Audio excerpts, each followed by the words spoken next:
Hi, everyone, and welcome to episode 12 of FoodFAQ. I'm Mariela. And I'm Eric. And today, what are we talking about, Keita? We're talking about our favorite subject, Maddie. We're talking about cookies. Oh my God, cookies are my favorite dessert. They're mine too.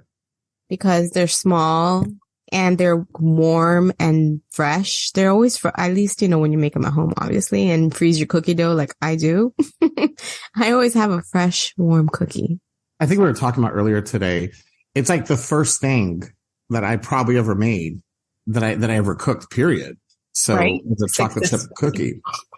Yes. It's the first thing I think I remember making successfully and wanting to gift to other people. Yeah, no, definitely it is. It's, I don't know. I think it's just really homey.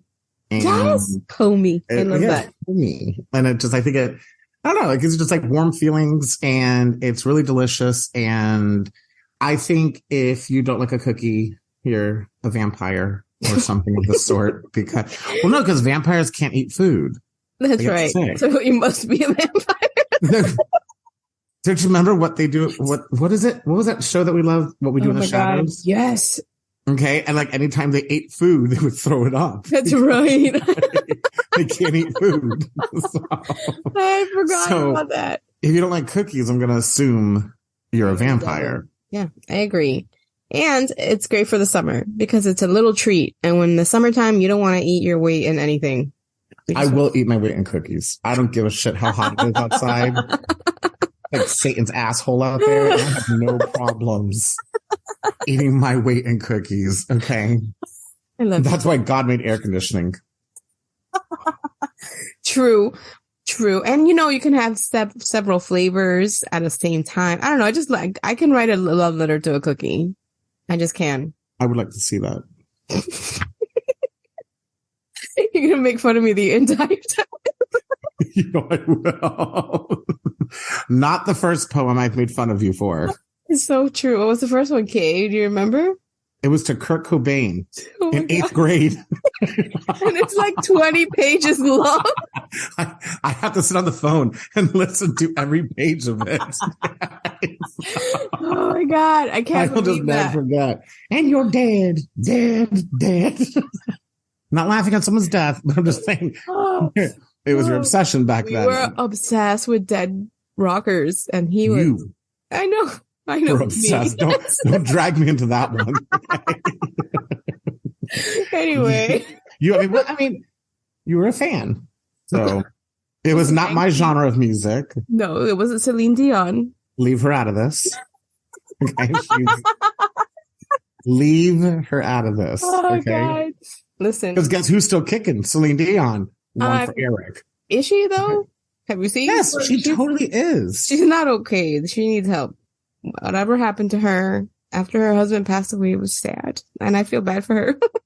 She needs a cookie for sure. Well, she definitely needs a cookie. But let me tell you something. Oh my God. One time, many years ago, my friend Tanya went to see Celine Dion in Vegas. Yeah. Right? I think we must have been in college. And that was like my dream to go see her in Vegas. So one night she called, my phone rings. Believe it or not, I was on the treadmill in my mom's home. And I know. And so my phone rings and I see Tanya's number come up. And I was like thinking, oh my God, she should be in the Celine Dion concert right now. And the Celine concert in Vegas is really strict about what you can, because it's not a massive concert like, when we went to Madonna and stuff like that. This was like a more intimate setting. And she snuck her phone in her bra. Oh my God. And so when Celine Dion started singing, she put me on speakerphone and let me listen to it. And I swear to God, I cried. Like, I had to stop my workout. It was very hard for me to stop my workout. You were emotional. And I cried. I did. That was. What a beautiful moment that was. You can make fun of me, but you know what? I think it's beautiful. I really do. I could see the emotion. I could. It was just like I heard the emotion about Kurt Cobain in your voice. Oh my God, what a bunch of Nimrods. But you'd probably still cry, I think. I would definitely still cry. That's 100%. I would definitely still cry. Well, I want you to make me cry over these cookies that you're going to make me. Okay. Well, we're going to start with one. And so when Ryan and I lived in Jersey, there was this place called Cookie Connect. And if anybody's in like we took you there. Yeah, I remember. So anybody like in like the Paramus, Jersey area, Cookie Connect, freaking delicious. Anyways, they had a birthday cake cookie and he loved it. So I said, I'm going to have to recreate it, but I didn't know how to recreate this. Right. And I realized it was the extract that I was using that's not creating it well. So here's how you do it. It's really simple. You're just going to get a basic sugar cookie recipe. As a matter of fact, you can use a box sugar cookie if you want to be quick. Use a box sugar cookie, follow the instructions on it, or follow the instructions of any cookie recipe. But here is the little secret. And this has been my baking secret, Mariela, for like the past like 7-8 months. And that is to use cookie batter extract. You've told me about this? Cake batter extract. Cookie batter. Cake batter extract. Wait, that sounds really good. That does sound delicious. Mix in some water. Just drink it. But inventing this. Okay. Cake batter extract. So in place of vanilla, use cake batter extract. And even if you're using a box recipe, always put a vanilla extract or some extract in there just to make it a little bit better. But throw cake batter extract. You need about a teaspoon of it. Throw cake batter extract. It's really potent. So if you think you need more, you do not. I have never used this and you keep telling me about it and I'm living vicariously through you. I have a box here and it has your name on it. I do. Oh my God. I wonder if I could take it through the airport with me. It's less than 3 ounces. Is it? Okay, good. Every time I go to DC, they stop, like they always want to look at my luggage and I'm like, what is it about me? Well, yes. I mean, anyway, so cake batter extract. Okay? So you add that instead of vanilla or add that instead of vanilla. Okay, got it. Okay. You can, I mean, you can put a little vanilla in there too if you want to, but this is just really the main thing that's going to form this cookie different. And just that you know, cake batter extract goes amazing in everything. Put it in a cheesecake instead of vanilla. Put it in, honest to God, put in anything and it really pumps up that flavor. I will also say a lot of cookie recipes call for like 2.5 cups of flour when you use it, right? So I have learned that instead of using 2.5 cups flour, cookies turn out really good if you use 2 cups flour, maybe like 2.25 cup flour, and then use a 1/4 cup of dried milk.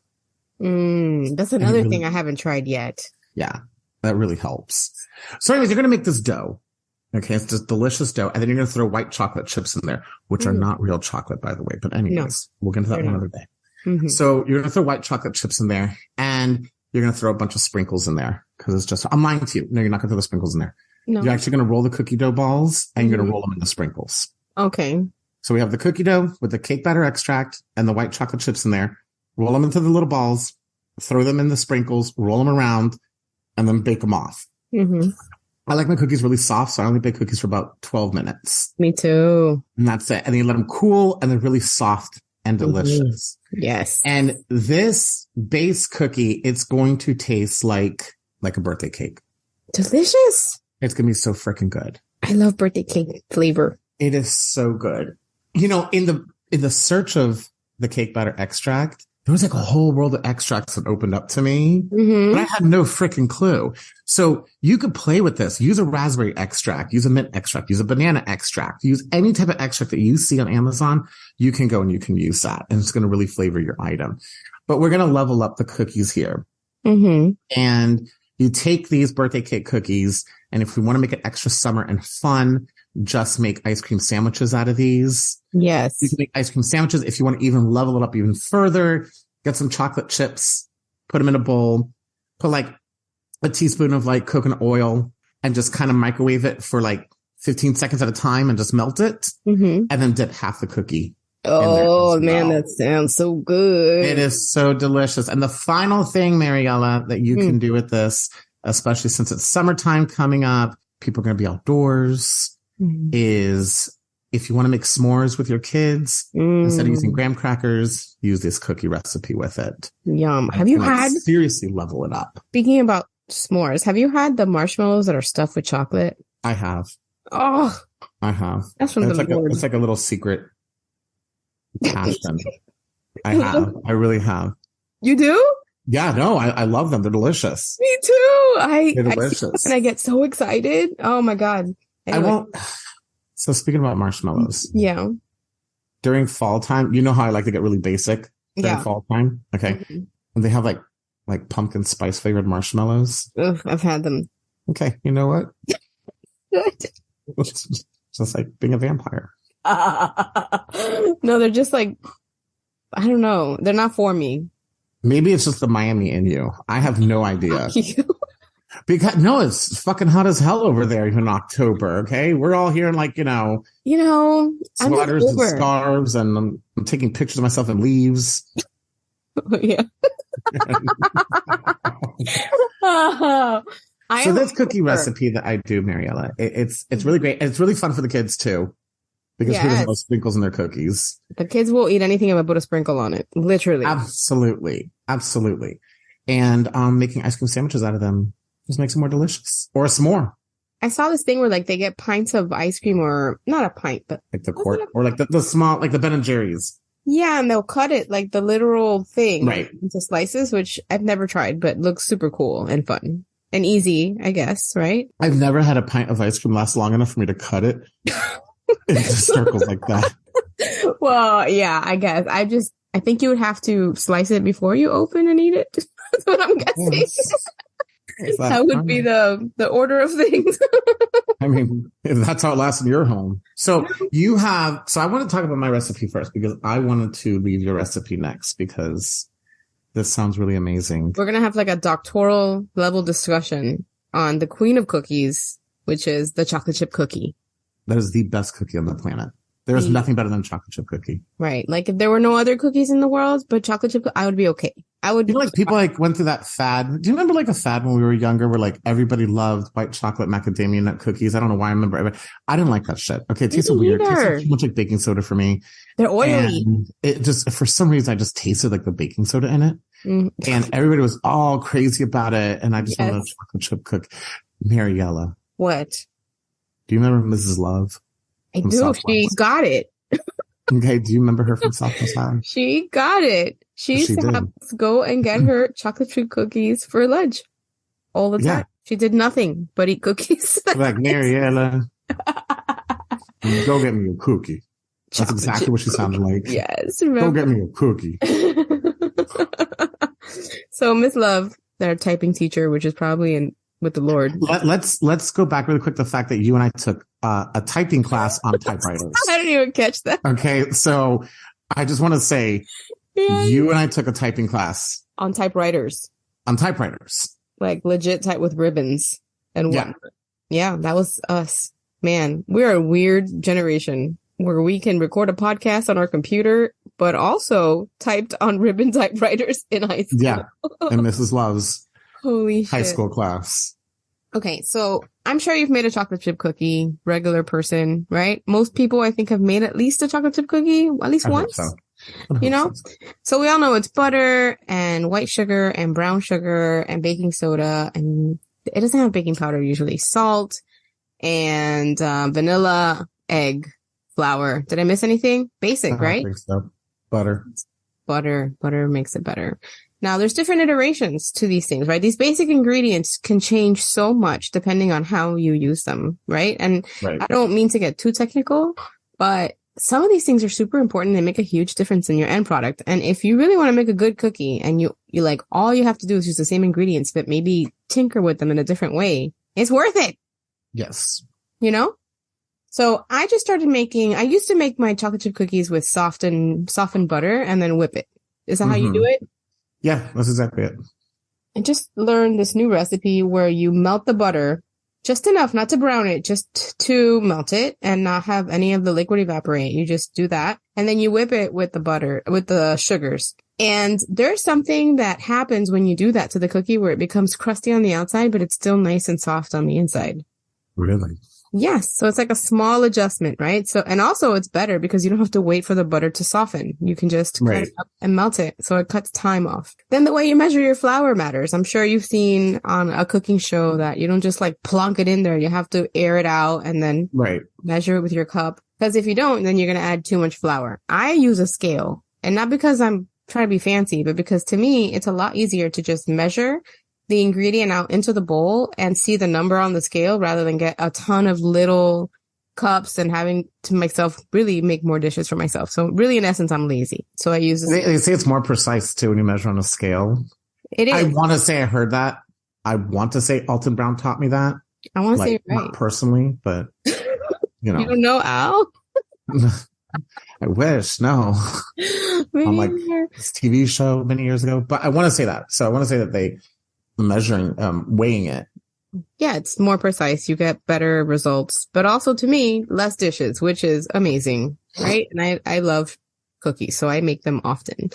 The next thing I want to talk about is the sugar. So sugar is white sugar, no problem. But we all know we can buy brown sugar at the store, right? A thing called brown sugar. Mm-hmm. But we had a listener ask me if I've ever made brown sugar. And the answer was no, I had never made it before. So I started Googling.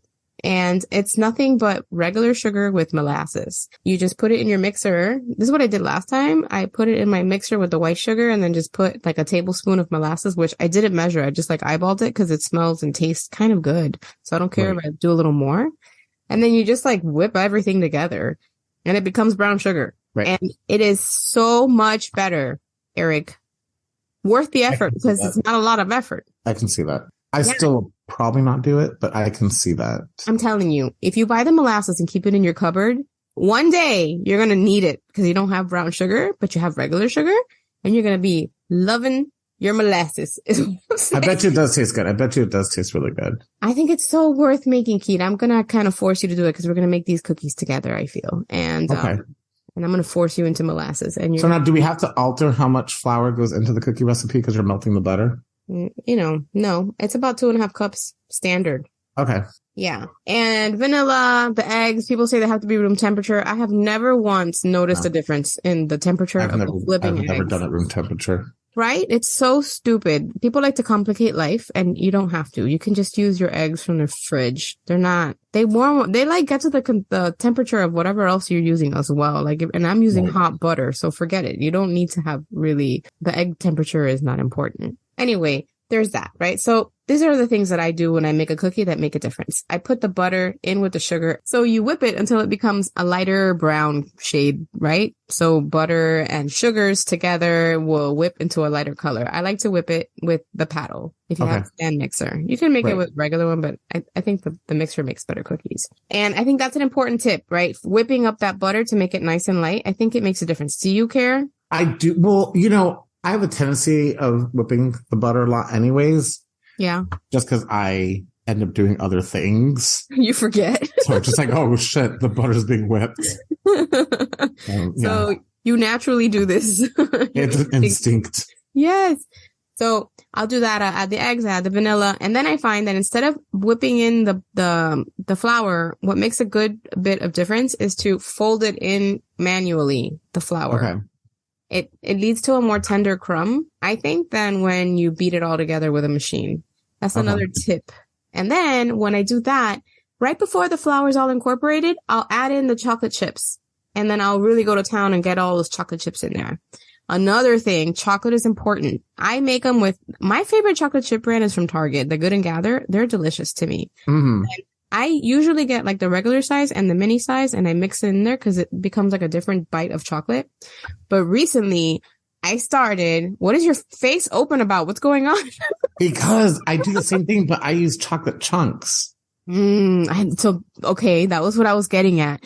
I have heard, right, that the chocolate chips have stabilizers on them, like the cheese, the shredded cheese, the bag. Yeah. So I thought, okay, I'm going to try to use real chocolate, Eric. Another thing that makes a big difference. Oh, like cut it up from the bar? Cut it up from the bar. It becomes little pools of chocolate. It looks like a bakery cookie when you do that. Makes a difference. Do you need to? No, it will still be a good cookie. But if you have bars of chocolate, do that.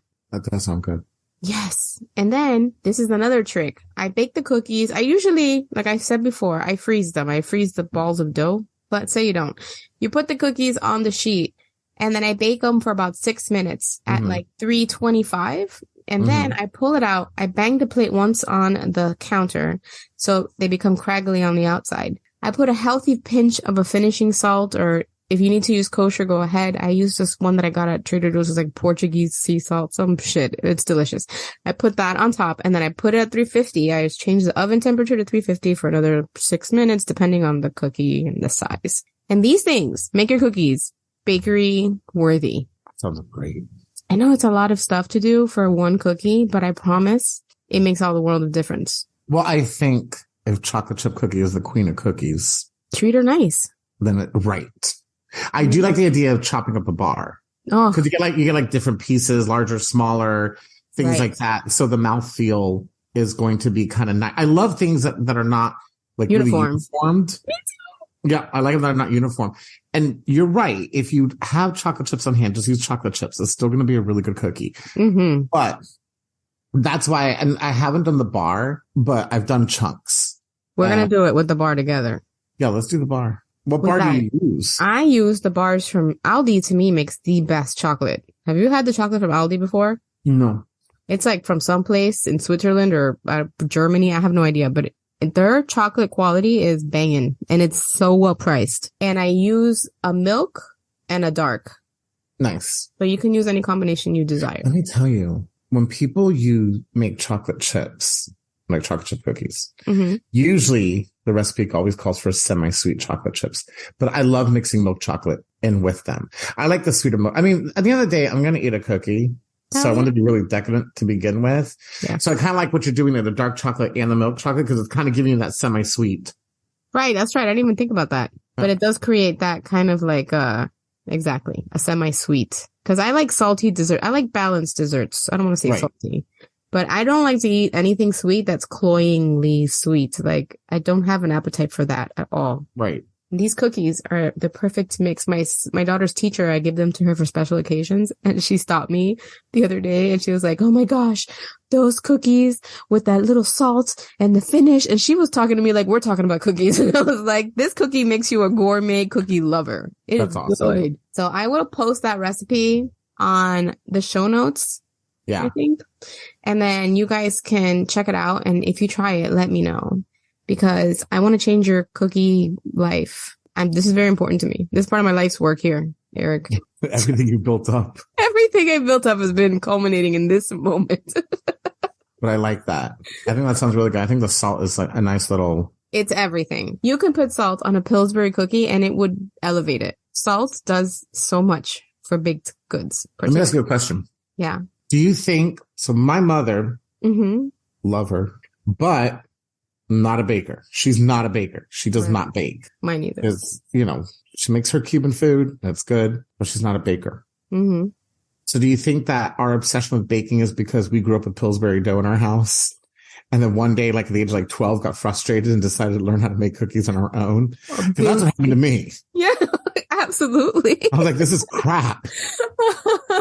Even with the Pillsbury dough, she still burn it half the time. Yeah, I don't even think my mom... Or they come out really crispy because she loves crispy cookies and I hate crispy cookies. I hate crispy cookies. They're horrible. Vampire. Yeah, I was just about to say that. Vampire.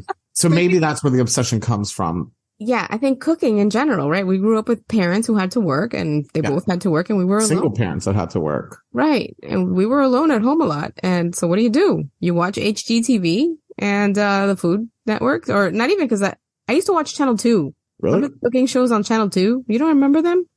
I mean, that's a long time ago. I remember watching Food Network with you. Oh, yeah, for sure. But I'm talking about little, when I used to be like a kid. You know what I'm saying? Like Julia Child's little. It's like this, like when it was illegal. Now it's illegal probably to be home when you're that young by yourself. That is so true. When we grew up with, like, okay, just call me when you get home. But look, it led to the best cookies ever. So I found the experience. The 80s and 90s built children that make the best cookies ever. Yeah, they cook. I think that's why we're so obsessed with cooking. But anyway, I was thinking about how we could use these cookies. Like, I think your cookie would be a beautiful cookie cake, which is just really a big cookie that you spread out. And then you can decorate it with frosting. Remember those? They used to have them in the mall. I think they might even still. No, I don't think Mrs. Fields cookies. Remember them? Is that it? That was it. I don't think they exist anymore. I think we have to bring back the cookie cake. It's such a cute idea. Cookie cake is delicious. And who doesn't want a slice of cookie? That right? Okay, so I think we could do that. And you could even mix flavors if you do that, right? You can make half sugar. You can make half whatever the other one is. And I don't know, fun, right? I think you can make it kind of cool. Make it for yourself. Make it your own. The only thing I can say about baking when it comes to cooking, and I think this is like the only time that I would ever say this, is when you bake, you just got to make sure your recipe is precise. Yes. They always say that baking is a science. Because it is. It's literally, chemical reactions. Right. So I think that just needs to be said, because a lot of our shows talk about, be kind of free spirit with this. Yeah. And don't be free spirit with baking. Be free spirit in the sense of how you flavor it and what you do to flavor it. But when it comes to the actual baking, follow the recipe. If it says 2 eggs, add 2 eggs only. You can adjust certain things. If it says 1/3 of a cup of brown sugar, 1/3 of a cup of white sugar, you can, change up to a cup of brown sugar, 1/2 cup of white. Like you can change things like that. Yeah. And like how you talked about melting the butter, or you can brown the butter, those things you can change up. But when it comes to I think the measurements, they need to be precise. Right. In particular I think also for that recipe, right? Because you can make a chocolate chip cookie 1,700 different ways, but you need to follow the one recipe. Right. It's not something you can mishmash together unless you have a lot of experience. Even when it comes to mixing it. So when it says to make the wet ingredients first, the sugar, the eggs, things like that, and then combine your dry ingredient, like you really do have to follow. You can't just dump it in one bowl and mix it. You're not going to end up with a good product. So I think when it comes to baking, I think people are a little scared of it, because you do got to be precise, because you can mess up baking really quickly. Food, you can fix. Baking, you can't fix. But even if your baking comes out bad, you still had a good time doing it. Yes. And I think baking is great is because you don't have like an open flame. You can get your kids involved in it too. They love it. And allow them to help out, allow them to mix the stuff. And it really turns out just to be a good time. Yes. With everybody. But it's fun. And they love that stuff. They love getting their hands. Yeah. I like making bread with the kids because I hate a mess, but with dough, it's kind of contained, just if anybody wants. But they do love making cookies. They do like eating cookies for sure. Right. There's always a cookie in my freezer, which is another thing I really recommend, that you always have cookie dough portioned out in your freezer, because future you will thank you. Every time. I think especially with kids too. Yeah. And let's be honest, we want to cut costs here as well. And when you're able to make a big batch of dough, and what's great is dough freezes for quite a while. And when you want to make a big batch of dough and your kids want something sweet during the day, after dinner, things like that, it is also a money saver as well. It's just going to be so much tastier. So much better. Yeah, and my kids are so bougie. They're, Mom, I want the salt on the cookie. Like, if I gave them a cookie that you buy, like, what's that, soft batch? I used to love soft batch when I was a kid. That's because that's all I knew. Yes. And now I eat it, I'm like, this tastes straight up chemically. Like, there's nothing. The cookie I used to love? Do you remember the Magic Middle cookies? Remember? With the elf? Yeah. Yeah, the keyboard. I used to love those. And I'm not downing anybody who buys those cookies. Like, I'm not going to kink shame what cookie you like here, but, they're gross. Yes. When you learn how to make your own, and that's the thing, when you learn how to make a dough, you could just keep making it. It's for me, when I make chocolate chip cookies, it's out of memory. Yeah. I don't have to follow a recipe. I've made it so many times. And when you start realizing you could do that and freeze it like how you freeze it, yes, you will never touch those again. Even though an Oreo in milk is delicious, but other than that, you will never touch the other ones again. Yeah, it's just easier to have it. And you know what's in it, which is great. When you're feeding your kids a bunch of sugar, at least you're the one who put the sugar in there. Right. Well, I know we got a little bit techie in this episode, and we do love easy peasy approaches, but we want you to have a good cookie. And cookies are easy and simple, so we want you to be a pro. And make your summer good with a cookie. Yeah. Ice cream, sprinkles, sanding sugar, make it a cookie cake. You could even put them on the underside of a muffin tin and bake them and create cups, edible cups. Right. Do it. Dip it and into get your kids involved. Get your friends involved even. Have a good time when you're making them. You can have a fun cookie party to, to entertain. I love it. I love cookies. Me too. I think they're a love language, especially for us. Yeah, definitely. And please make them. Reach out to us. Show us everything that you're doing. And we know that you guys are loving our episodes and we love making them. So thank you so much for listening and have an amazing week. Yeah.